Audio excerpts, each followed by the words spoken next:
Hi and welcome back everybody. In this series of videos I'm attempting to repair some TM500 series plugins.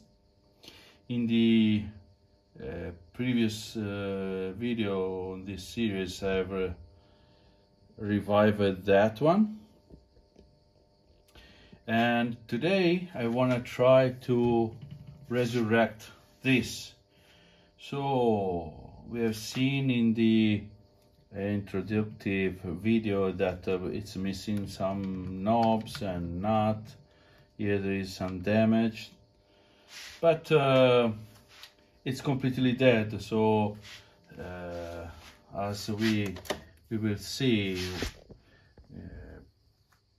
placing the plugin into the mainframe, the plugin itself,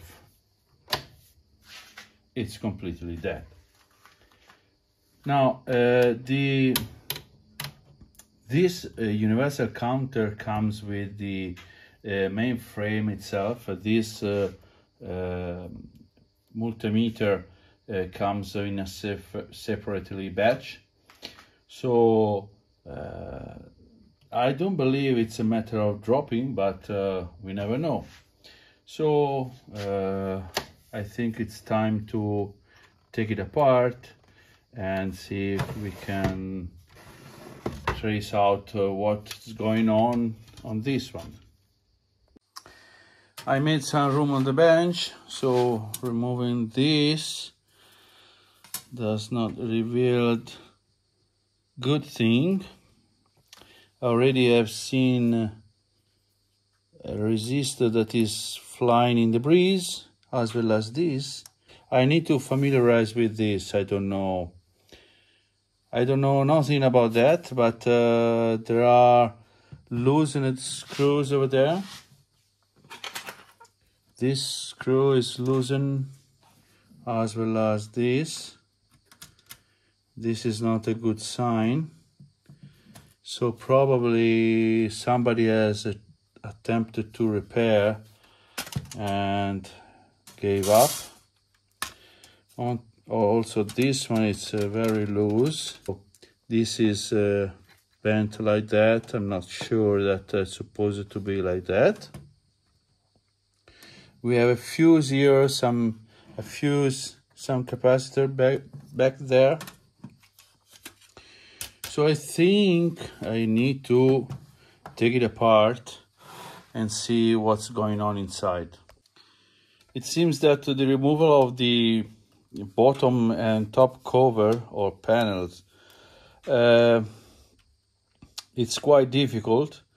So I really believe that must be removed the front panel, and I believe this is what has been attempted in the past by removing the nuts that are over there, and probably is the only way to have in our hand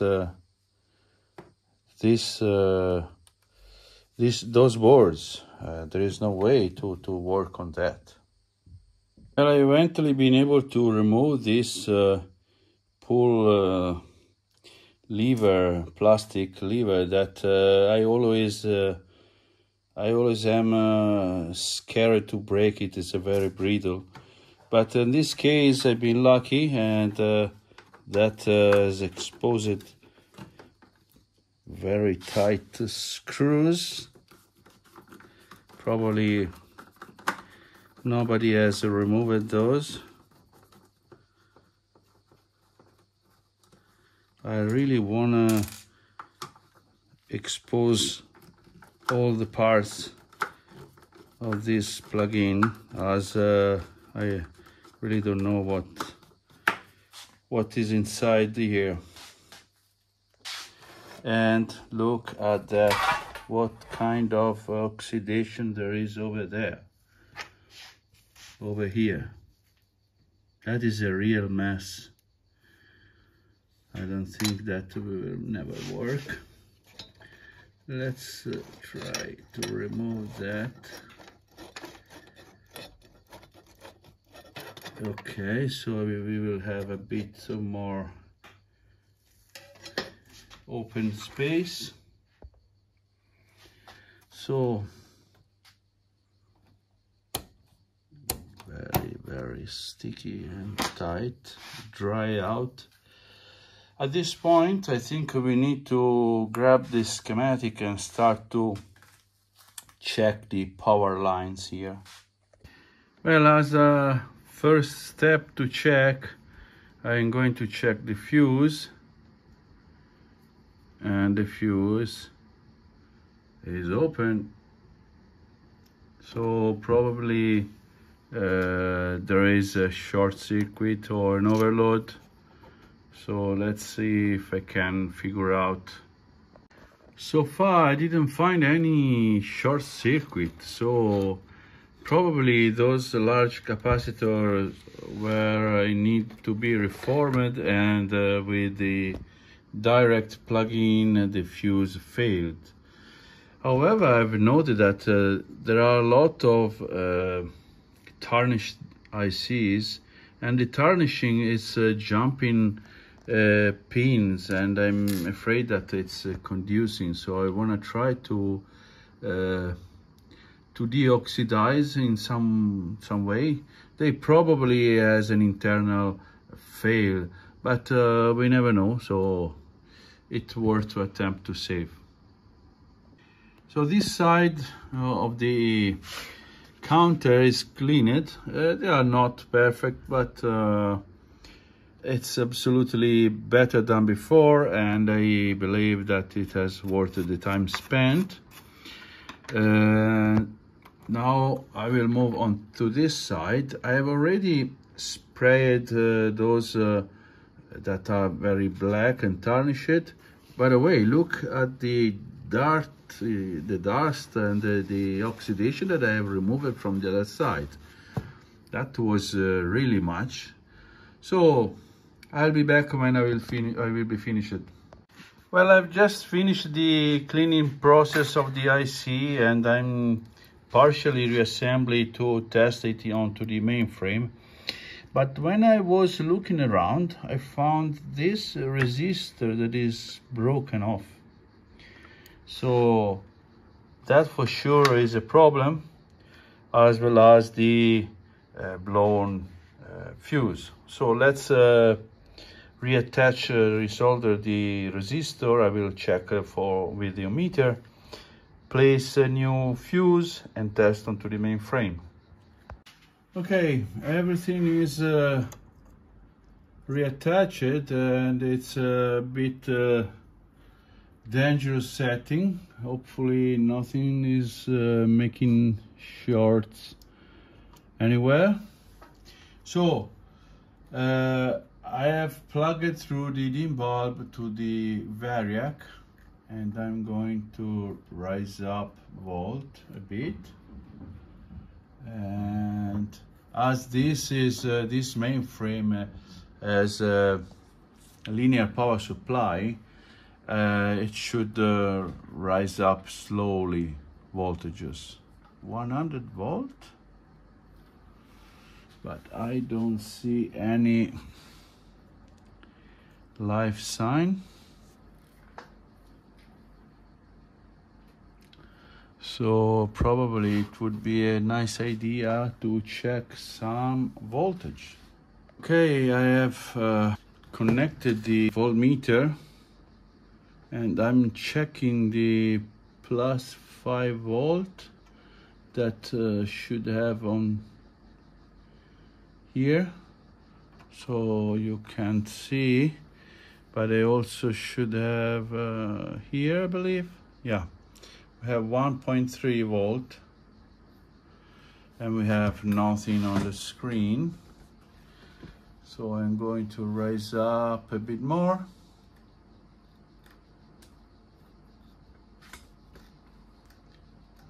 Okay, 2 volts. There are also minus 15 and plus 15, I believe. But to see some live sign onto the display, we should need only the plus 5 volt. I've moved the meter lead in another place so we can have a better view of the display. I'm not expecting a working unit, but you never know. Still rising, 3.4 volt, 3.5.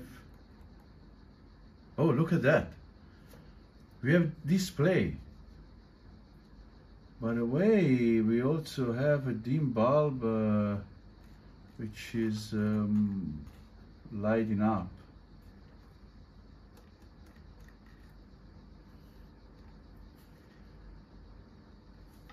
Uh-oh, problem.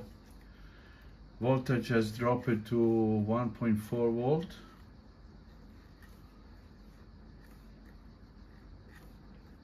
I think we got a problem onto the plus 5 volt line.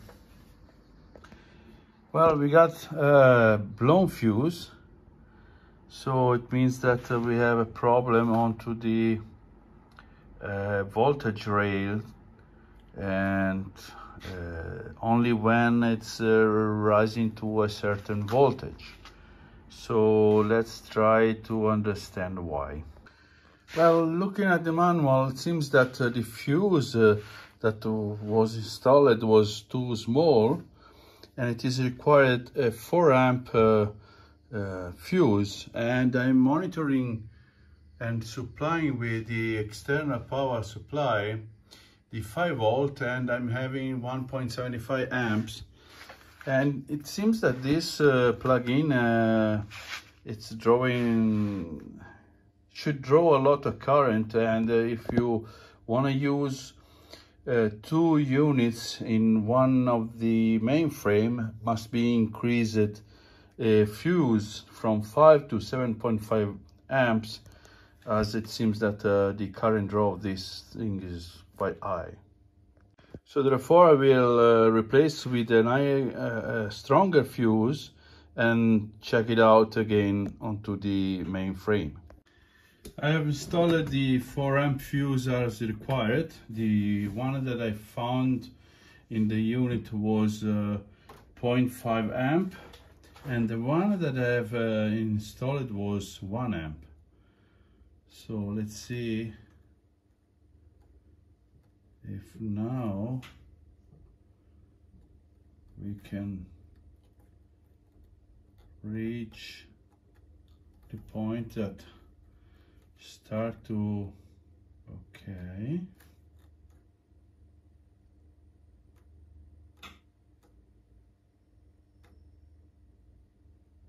I think we are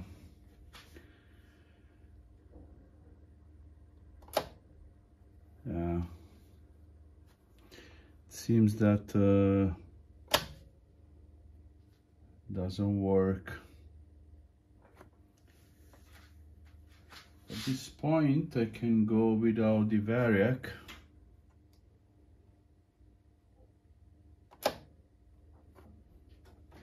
Let's try out.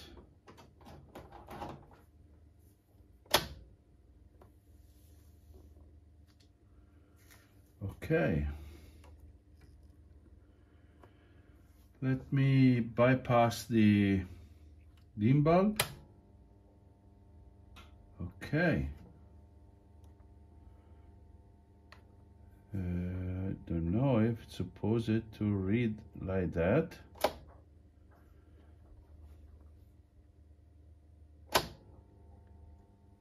I don't think it's doing what it should.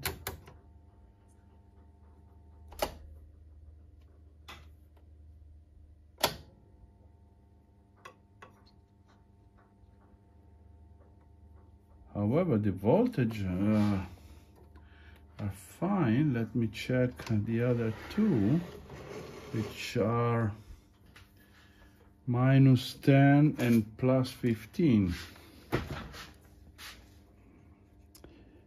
Okay, so here we have -10, which is fine, And we should have a minus 15, which is also fine. So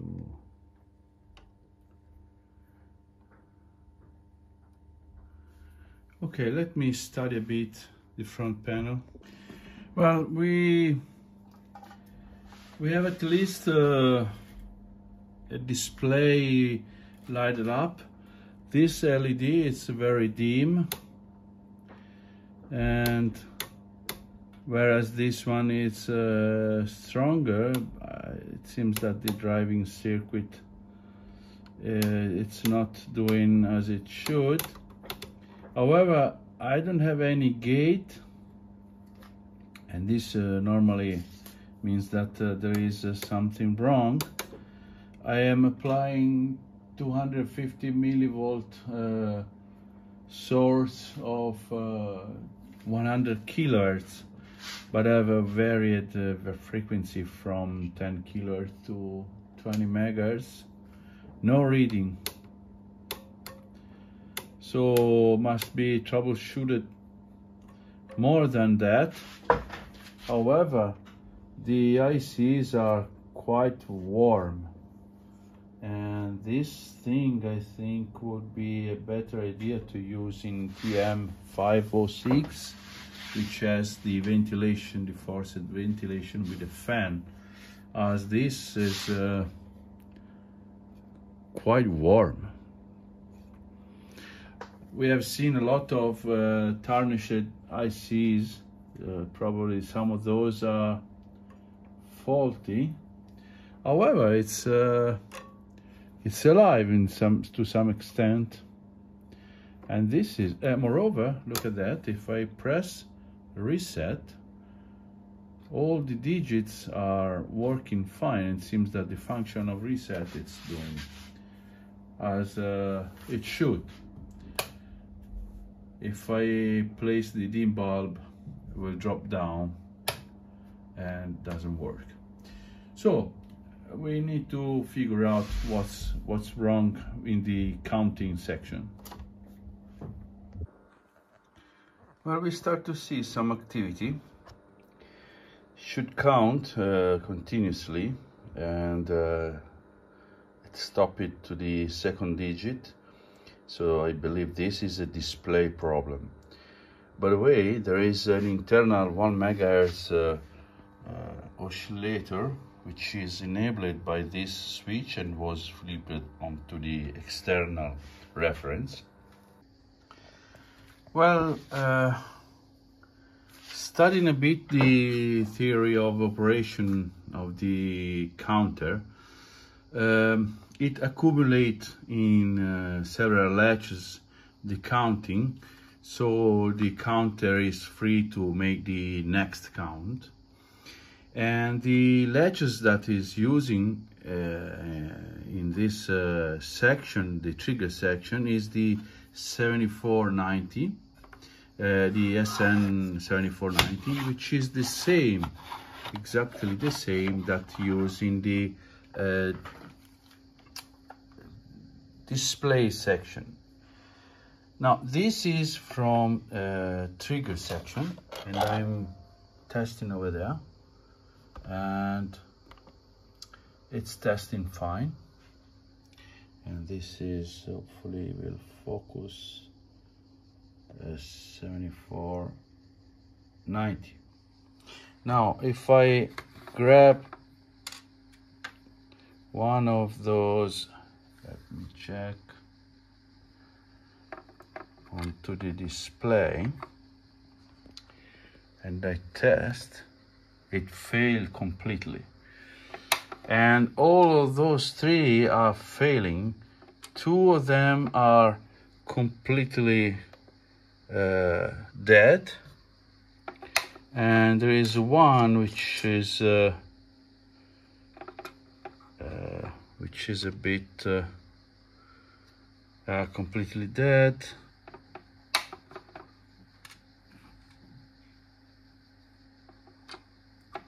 One which is marginal with an error, 2 errors on the lower side. So It seems that we need some ICs, which unfortunately I don't have with me.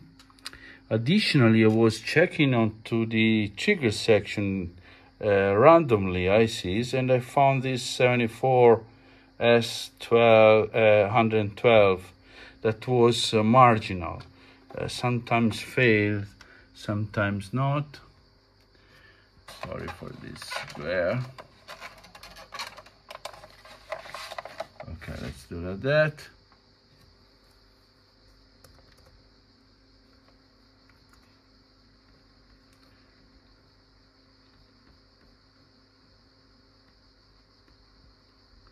Yeah, there is an error on the lower row.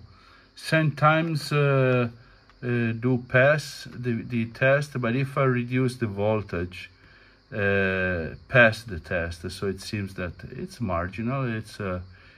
It's not running as it should. So I have replaced it yet, and that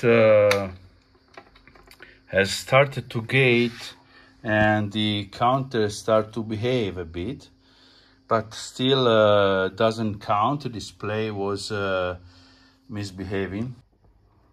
Well, I actually made two mistakes.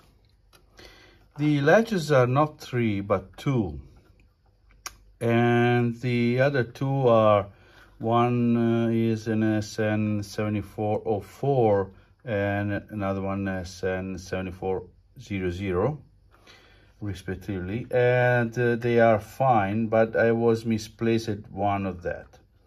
The one that was this is the second error. The one that was reading wrongly, it was actually needing one pin, and I've removed it from the broken one, and it now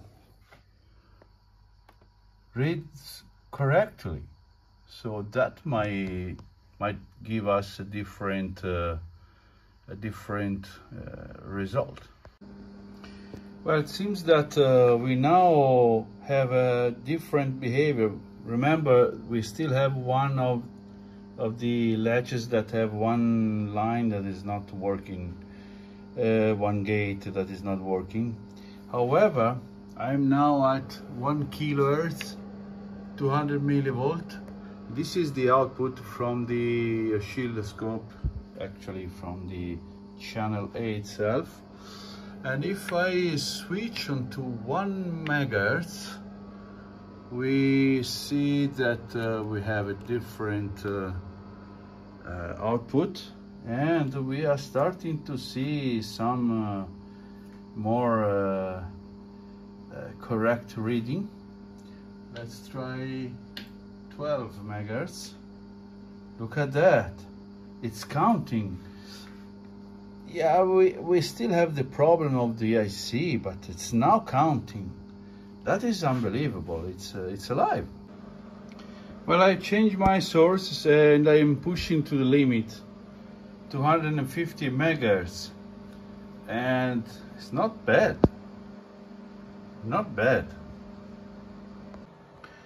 Well, I've just received the SN7490s, and I've replaced the faulty one, 250 megahertz, 750 millivolt, and look at that, spot on, really impressive.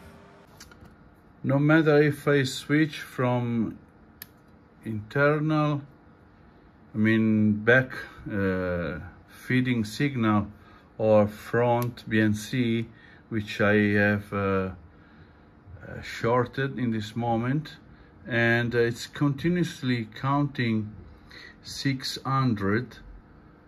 Don't know why, but seems that there is a wrong count, so must be something wrong onto the count path.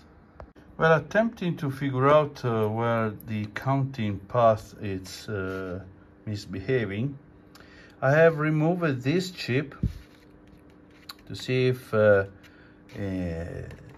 signal is coming from the input and it's U345, which is right here, but it's still counting, so there is something wrong or in these 3 chips here or in the other section. Well, it seems that we have indeed some contact problem with those TI sockets, and moving here and there it stopped to miscounting. So from that point of view, it's fixed. However, if I switch on the signal generator, it's set to 10 megahertz.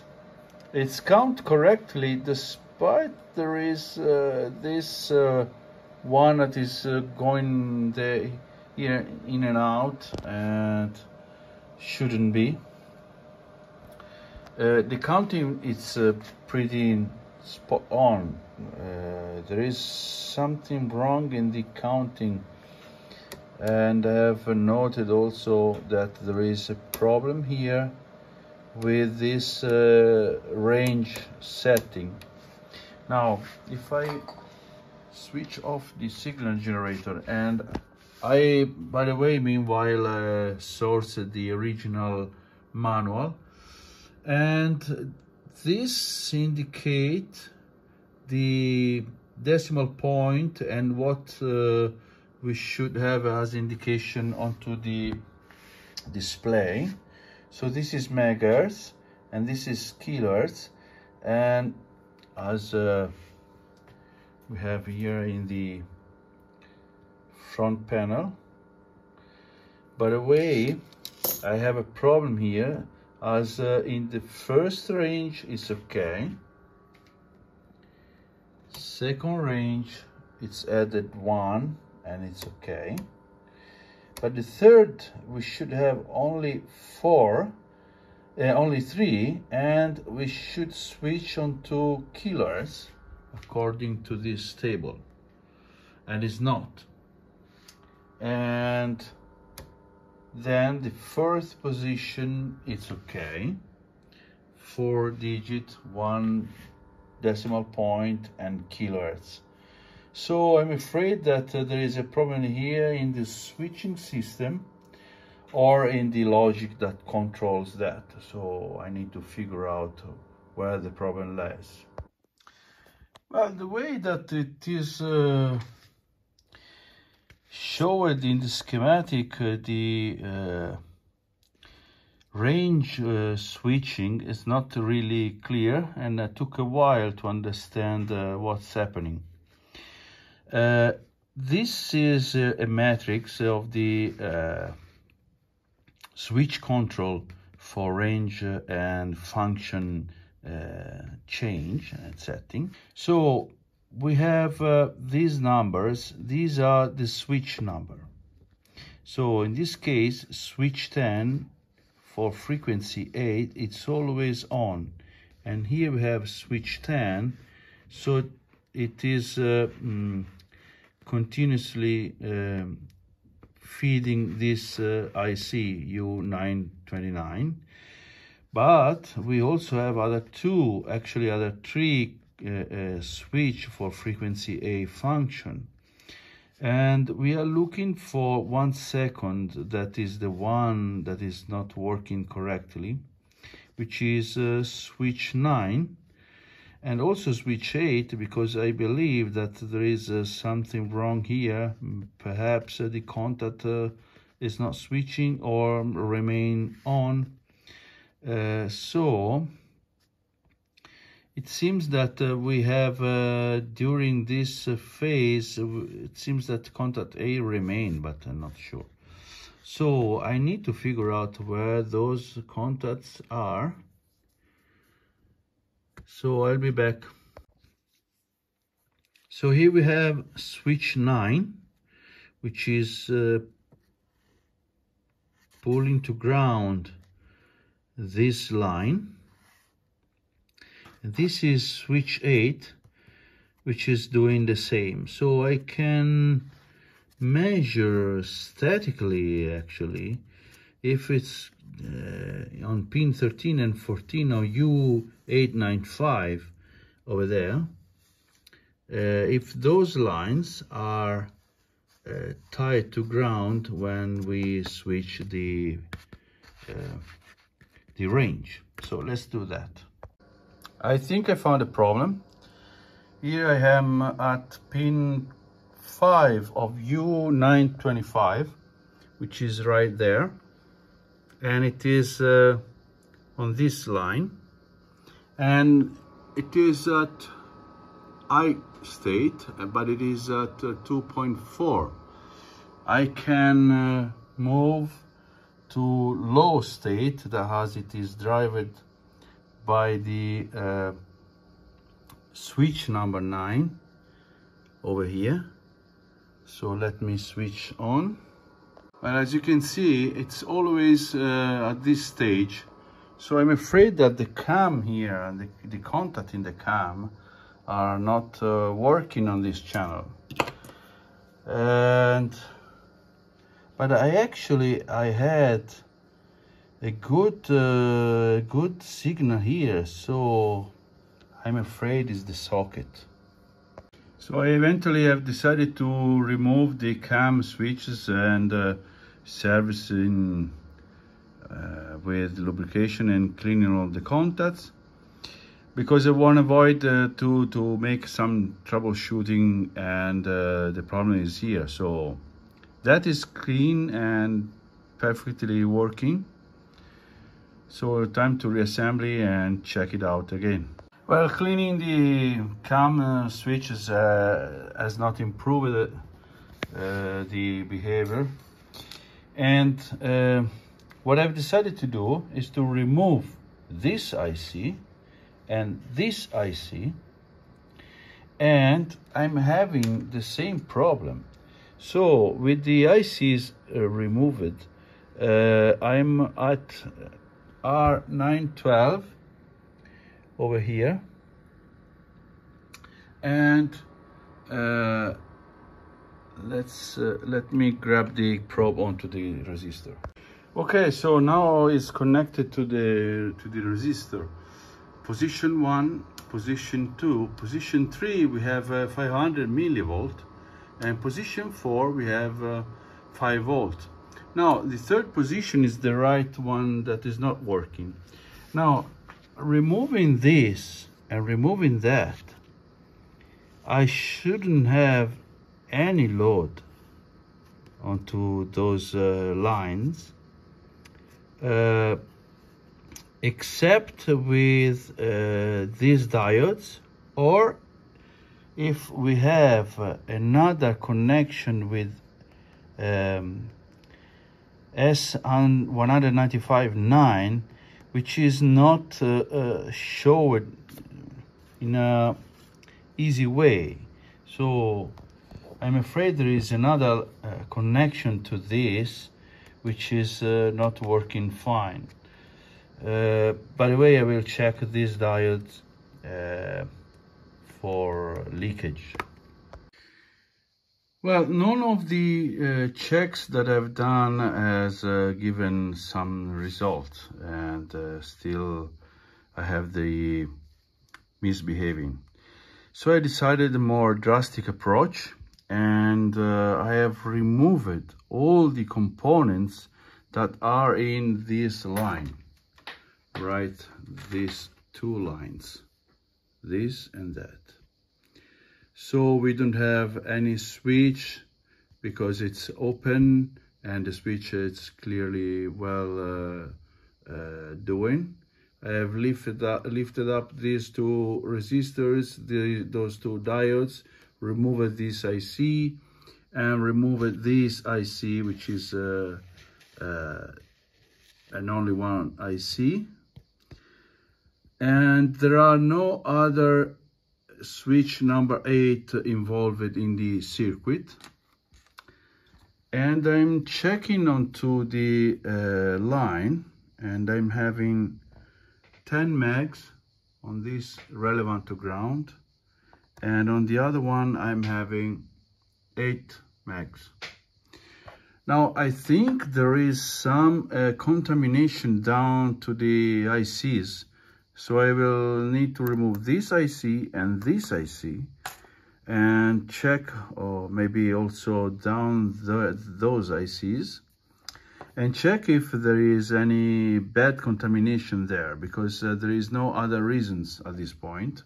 There is no other connections. I have checked it also onto the back side here, which by the way is the place where the diodes involved in this circuit over here are placed. So sorry, all those diodes here are placed in the back side of the board, so between the two. Meanwhile, I'm having this terrible connection strips that are falling apart, but this will be a later on problem. Let's see if I can find where this contamination is. It has been built up. Well, I started to clean the board with IPA, and the resistance between ground has dropped to 200K, but I had a dip of 60K. And I think there is some contamination to the board, and that caused this leakage. And I'm afraid that, look at that. Yeah, it's moving around, so I'm afraid that I have to remove more sockets here, because the problem seems to lies down those two sockets here. Well, I'm not entirely sure, but it seems that washing the board with IPA has cured the leakage. I'm not reading any resistance right now, and that makes me scared that there might be also somewhere else. So I think I will wash the whole board. Well, I've washed the entire board, reassembled the two sockets and soldered in place.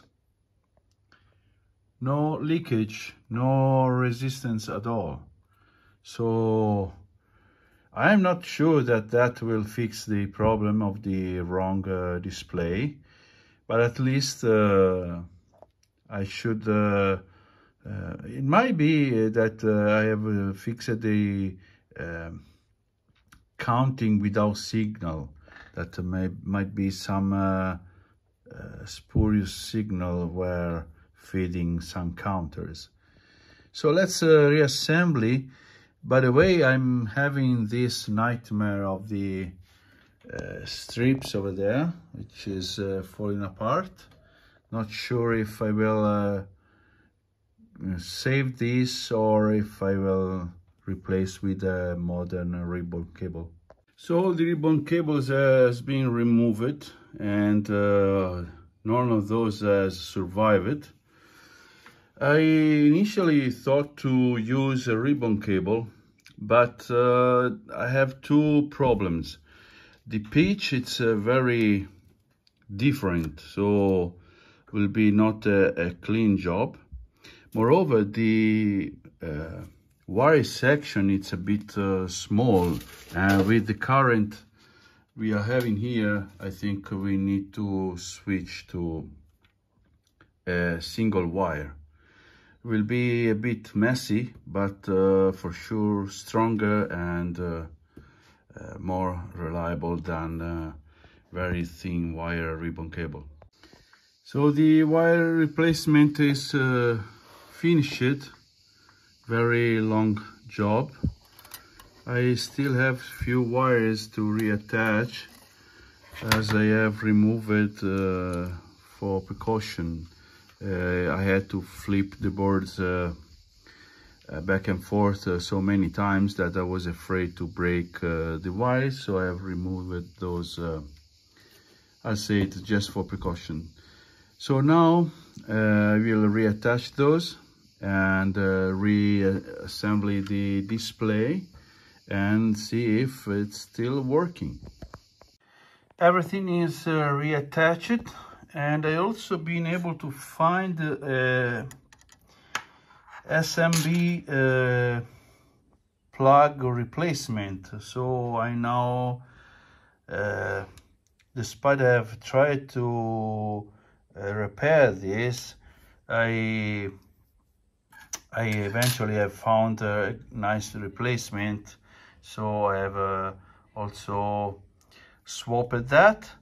So time to reassembly and test. Hopefully it's not worse than it was. So I'm enabled the dim bulb.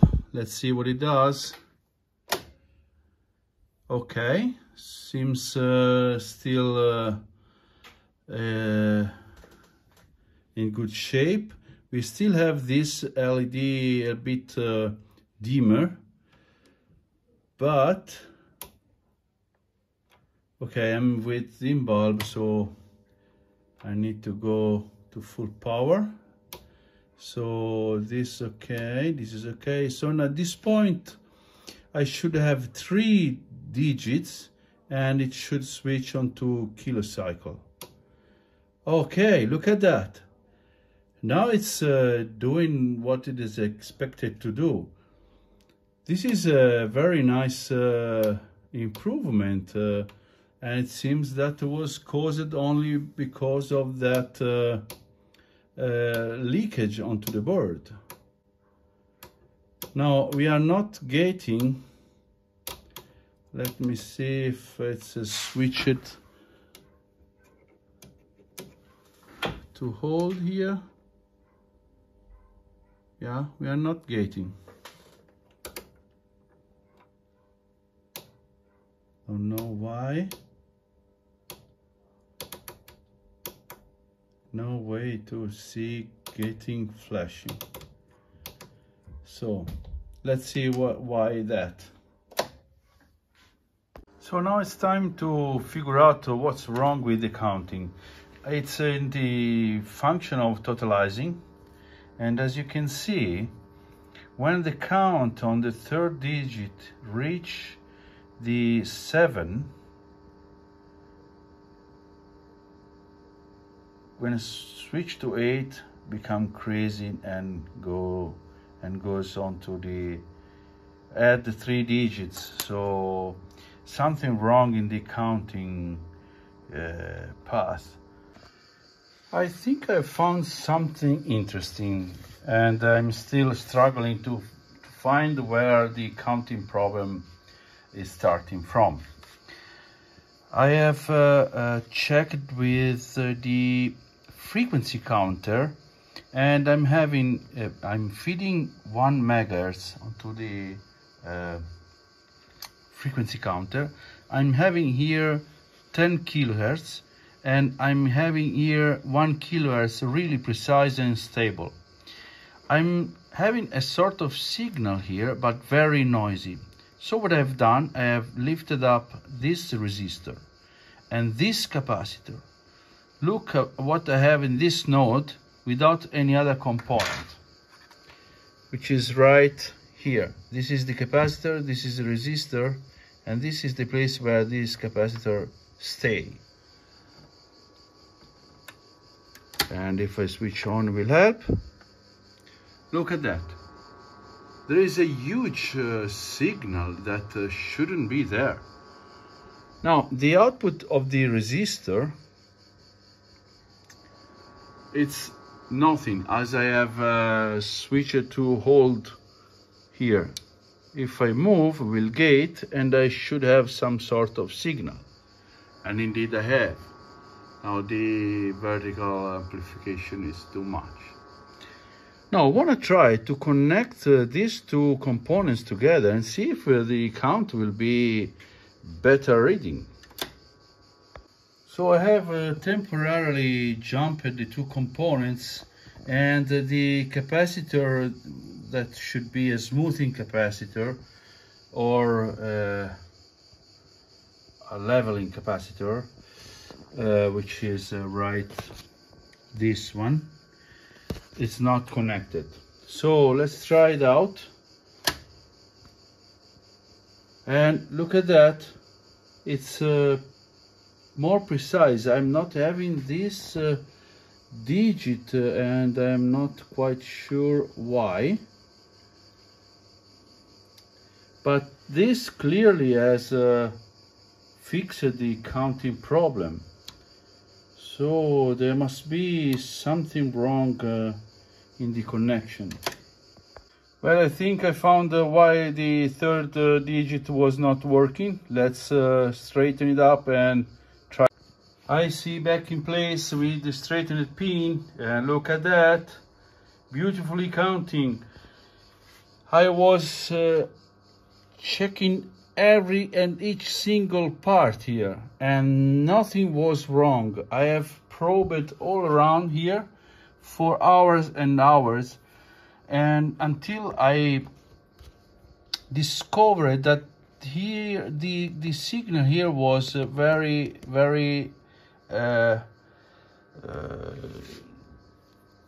dirty and not as it should, and this is the noise that is injected onto the signal and shouldn't have any connection. So there must be some short circuit or maybe some board problem.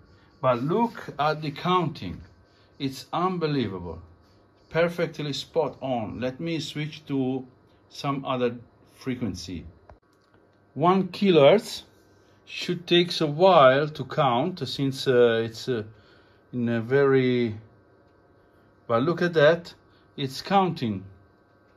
Let me increase the gate time or reduce. Yeah, spot on.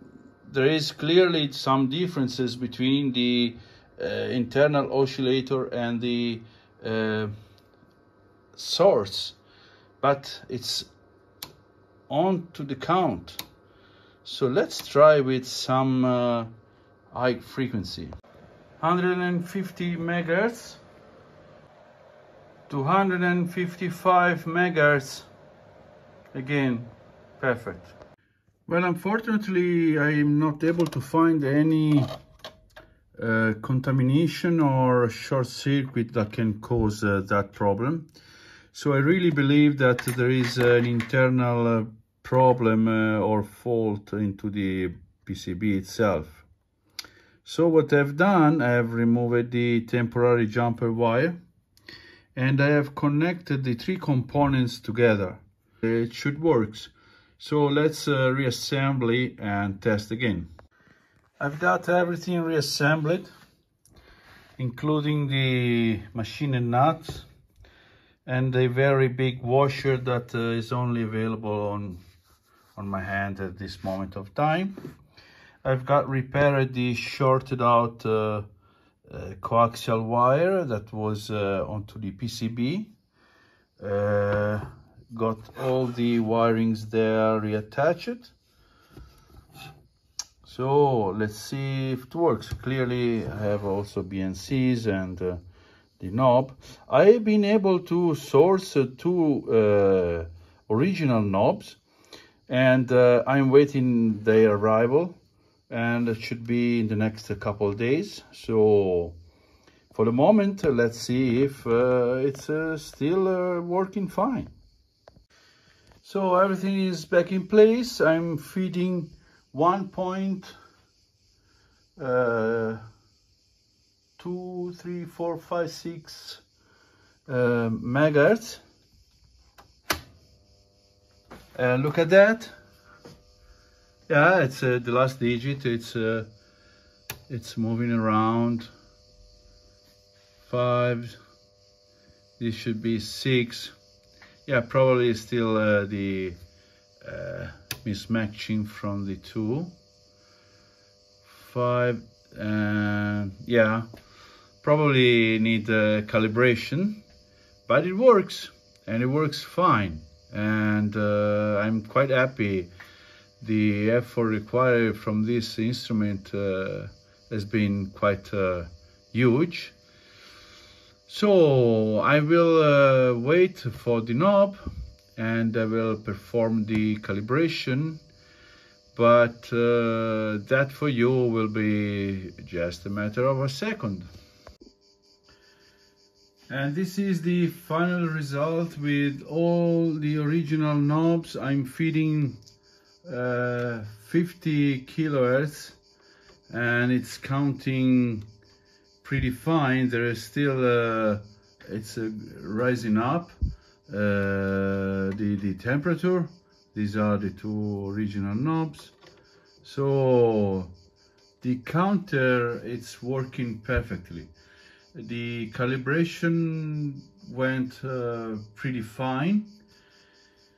So as you can see, we are almost spot on.